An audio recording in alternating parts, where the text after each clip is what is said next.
Sa pagkakataon na ito ay magbabalik muna ang istorya sa tunay na mundo kung nasaan nag-uusap ang mag-ex na si Kim Woojin at Yuara sa isang office kung saan ginawa nila ang laro. Maririnig natin dito si Yuara na sinasabi na gusto daw niyang maglagay ng patagong detalye. Nagtatakang nagtanong si Kim Woojin na kung ano daw iyon. Sinasabi naman dito sa atin na ito pala ay isang alaala ni Kim Woojin sa araw na kung saan nila nilagay ang karagdagang detalye tungkol sa sementeryo. Dito ay sumagot si Yuara at sinabing iniisip daw niya kung maganda daw ba na magdagdag sila ng konting nakaraan sa karakter ni Dekelayan. Sinabi din niya na mini-boss daw ito sa larong ito kaya't siguradong ayos lang naman ito. At dagdag pa ni Yuara na pinayagan na naman siya ng author tungkol dito. Sumagot naman si Kim Woojin at sinabing wala daw siyang nakikitang saysay dito lalo na daw at magiging dagdag trabaho pa para sa kanila kaya't wag na daw siyang mag-abala. Dagdag din ni Kim Woojin na, inuumaga na nga sila dahil dito. At sinabi din niya na hindi daw ito direktang makakaapekto sa benta ng laro kaya't wag na daw nilang dagdagan pa ang kanilang trabaho. Umalma naman si Yuara at tinanong kung bakit daw, dagdag pa nito na importante din naman daw ang mga bagay na iyon. Makikita naman natin dito si Kim Woojin na tila ba nakulitan na kay Yuara at sinasabing heto na naman daw sila. Makikita naman natin dito ang masayang mukha ni Yuara habang sinasabing kailangan daw nilang isa puso ang ginagawa nilang laro. Sumagot naman si Kim Woojin at sinabi na kung ano-ano na naman daw ang kanyang pinagsasabi. At sinabi din niya na gawin daw niya ang gusto niyang gawin. At sa huli ay sinabi din niyang hindi naman daw siya nagtanong ng opinion sa kanya kaya bahala na daw siya. Makikita naman natin si Kim Woojin na may hawak na tig-2 baso ng tubig sa magkabila niyang kamay at naglalakad na paalis ng kantin. Muli ay sumagot si Yuara at sinabing sa tingin niya ay magandang idea daw ito at hindi naman daw ito basta-basta walang saysay. At dito ay inilahad na ni Yuara ang kanyang naiisip na idagdag. Sinabi niya dito na si Dekelayan daw ay namatayan ng fiancé sa nakaraan. Dito naman ay tila natahimik si Kim Woojin sa narinig. Lagi naman talagang masigla at nasa sabik si Yuara sa tuwing may naiisip siyang bagong idea, ngunit sa pagkakataong ito, iniisip ni Kim Woojin na kung ano naman daw ang masaya sa bagong idea na naisip niya ngayon. Sa pagpapatuloy ng usapan ng dalawa, tinatanong dito ni Yuara na kung para daw ba sa mga team members niya ang dala niyang mga tubig. Sumagot naman si Kim Woojin at sinabing ito lamang daw ang pinakamadaling paraan para maalagaan ang taong nakakatulong niya. Sumagot naman si Yuara at sinabing ganun pala, at may malasakit din daw pala siya. Iniisip dito ni Kim Woojin na kung anong klaseng biro daw ang paglagay ng lihim na detalye kay Dekelayan, at iniisip din niya dito na kung paano kaya siya napapatawa nito ng sobra. Sa pagbabalik ng istorya, iniisip dito ni Dekelayan na para maibalik niya ang alaala ni Kim Woojin, kailangan niyang mahanap ang bakas na ito. Iniisip niya dito na kung magaling nga ba ito, o isang malupit na parusa para kay Yuara. Makikita natin na nakaukit sa puntod ang pangalang Yuara von Vergesmeyanik. At sa ibaba ay nakasulat na laging nagpapasalamat sa iyo. At dito ay iniisip ni Dekelayan na kung bakit niya inilagay ang sarili niyang pangalan sa puntod. Kung si Dekelayan ay minodol kay Kim Woojin, bakit daw ginamit ni Yuara ang sarili niyang pangalan para maging ex ng yumaong fiancé ni Dekelayan? At kung bakit daw siya nagpapasalamat sa kanya? Makikita natin dito si Dekelayan na napaluha sa harapan ng puntod ng kanyang yumaong fiancé at napahawak pa dito. Kasabay ng pagtulo ng kanyang luha ay iniisip niya na kahit isang salita lang na galing sa kanya ay tiyak ang pagsabog ng kanyang damdamin. Parang dito ay naririnig niya ang boses ni Yuara na bumubulong sa kanya habang ang mga alaala ng mga araw na iyon sa kanyang nakaraan ay sunod-sunod na bumabalik.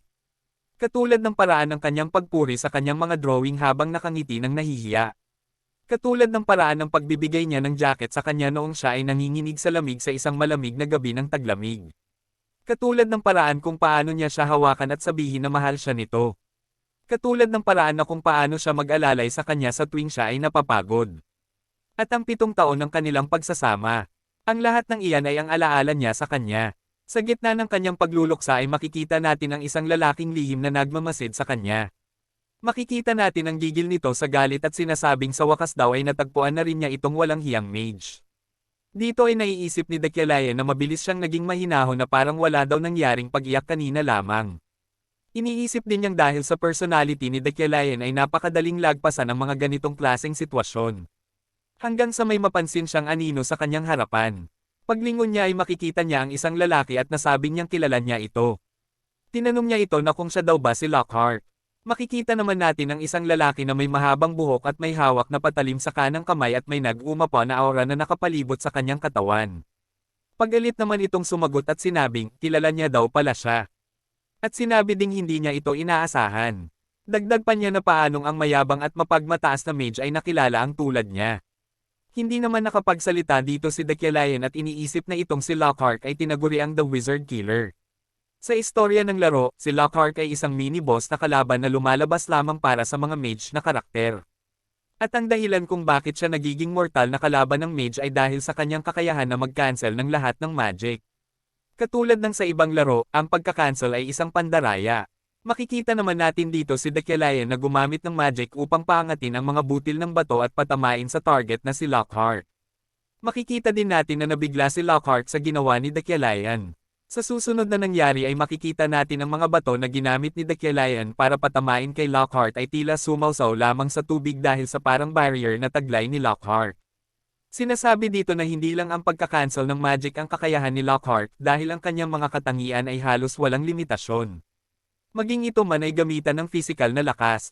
Dahil sa nangyaring pag-cancel ng magic ni Lockhart, iniisip ni Dakilayan na walang bisa ang lahat ng magic na gagawin niya kapag nakadistansya siya. Makikita naman natin si Lockhart na pasugod na kay Dakilayan at tumatawang sinabi nito na isa daw siyang hanggal na mage dahil hindi daw uobra sa kanya ang kahit anong magic. Sa pag-atake ni Lockhart gamit ang patalim, mabilis namang nakaiwas dito si Dakilayan. At dahil dito, naging sunod-sunod ang ginawang pag-atake ni Lockhart at sunod-sunod din ang ginawang pag-iwas dito ni Dakilayan. At sa tila huling pag-atake ni Lockhart mula sa itaas, iniisip dito ni Dakilayan na karamihan ay may matinding takot kay Lockhart dahil dito. Habang paatake ay maririnig natin ang pagsigaw ni Lockhart at sinasabing katapusan na daw niya ito. Hanggang sa, makikita natin ang malakas na pagsalubong ng kamao ni Saitama Este ni Dakilayan sa pagmumukha ni Lockhart. Makikita din natin ang mga dugo mula dito. Gulat na gulat dito si Lockhart at napatumba dahil sa lakas ng pagkakatama sa kanya. Habang tinitignan ito ni Dakilayan, sinabihan niya ito na, wala naman daw ito sa kanya. Galit naman si Lockhart dito dahil sa nangyari at nagtataka siya dito. Sinasabi sa atin dito na nakaraan daw ang ilang araw, nakakolekta ng 10 store currency si Dakilayan at ito ay ginamit niya para mapalakas ang kalidad ng kanyang mana. Napataas nito ang kasanayan at pagmamanipula sa mana. Sa larawan ay makikita natin dito ang pag-angat ng bangko hanggang sa gusto pang lumagpas sa bubong. At sinasabi dito ni Dakilayan na mukha daw kailangan niyang baguhin ang pagkontrol ng kanyang lakas.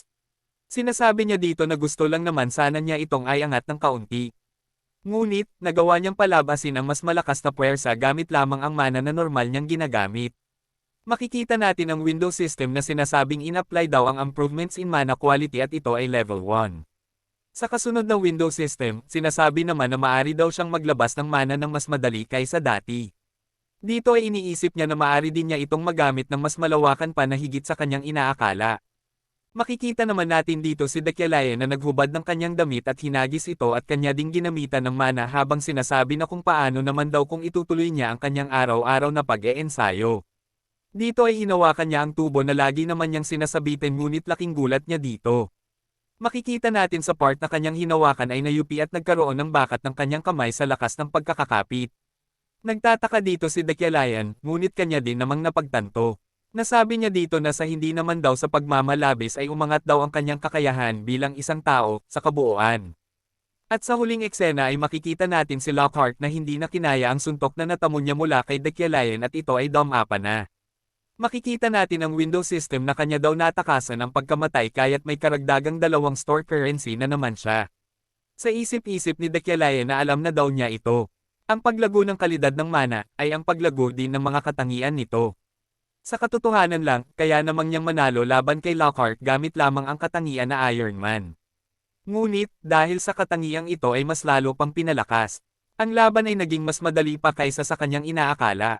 Maririnig naman natin dito ang galit na boses ni Lockhart na sinasabing dapat daw niyang burahin sa mundo ang mga peste sa lipunan ng mga mage na tulad daw niya. Sa pagpapatuloy ni Lockhart, dinagdag pa niya na sila daw na magasinumpaang mages, mga apostate, mga traidor, mga lumalaban sa Diyos. Ang Viosum, Birch at ang Magic Tower. Ang lahat daw sila ay mga nababaliw na. At sinabi din niya na para daw silang uod sa lipunan na walang kayang gawin kundi ang pagmagic. Hindi naman nagsalita dito si Dakilayan, at kanya lang naisip na ang kakaibang kakayahan niya ay sapat na para masabing pandaraya, ang kakaibang lakas na direktang pang-ultra para sa mga mage. At yan ay matatawag na pagtalikod sa pananampalataya. Dito ay nagsalita na si Dekelayan at sinabihan si Lockhart na siya daw ay kabilang sa lahi ng Red Film. Nagulat naman si Lockhart dito dahil sa narinig at pag-alit na tinanong kung paano niya ito nalaman.